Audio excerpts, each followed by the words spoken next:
Hello साथीहरू, मैले चाहिँ दसैँको सपिङ गरेको। यो त 5 केजी जस्तो छ त हो, कति भारी छ। मलाई चाहिँ यो सुट एकदमै मन परेको थियो अनि कहिलेदेखि म अर्डर गरिरहेको थिएँ, तर मेरो साइज मिलिरहेको थिएन। यसपालि मिल्यो। हेरौँ अब कस्तो छ खोलेर है त सँगै।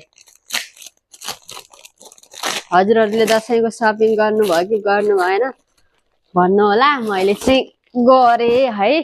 फाइनली मलाई मन परेको सुट चाहिँ आयो। यो त 5 केजी जति छ हो, कति भारी हो। माय गॉड, कसरी उठाउने हो। म भन्दा बढी वेटको जस्तो छ हैन आर्या? वाउ, हेर्दाखेरि त खतरा देखिरह। ल ल ल ल वा वा वा वा वा। ओ नो, ल हेर त के हो। वाउ, म त फर्स्ट नजर त दोपट्टामा जान्छ। वा, दाता हैन दोपट्टा। वाउ, हैन बेहुलीको जस्तो पो छ त दोपट्टा त। ल सुरुमै दोपट्टै देखाइहाल्ने कि सुट देखाइहाल्ने भन्ने भएको छ है। ओहो, यो चाहिँ सुट हो। ओ माई गॉड, हैन म भन्दा नि ठुलो छ कि क्या हो।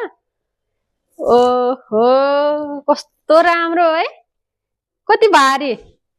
ल यस्तो ठुलो छ यसको लेन्थ चाहिँ। ओ माई गॉड, यसको हेर्नु त, यो अम्ब्रेला कति ठुलो छ, कति फ्राई किलो। पुरा म त घुमी घुमी। ओ नो, कस्तो भारी छ भाइ।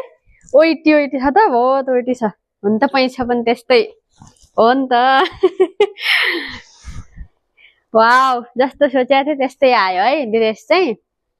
अनि त्यसपछि यसको दोपट्टा चाहिँ अब के कुरो गर्नु, दोपट्टा पनि धेरै भारी छ। वाउ, हैन बेहुलीको लगाउनु जस्तो छ त हो। बेहुली भन्ने कि क्या हो। मम्मीको दोपट्टा देख्यौ? वाउ, यस्तो बस्नु अरे क्या हो, पूजा सुजामा लगाउनु जस्तो पनि छ है, कस्तो राम्रो। वाउ, अब यो ड्रेस चाहिँ म हजुरहरूलाई दसैँको दिन लगाएर देखाउँछु साथीहरू। कस्तो लाग्यो हजुरहरूलाई मेरो ड्रेस, कमेन्ट गर्नु होला है त।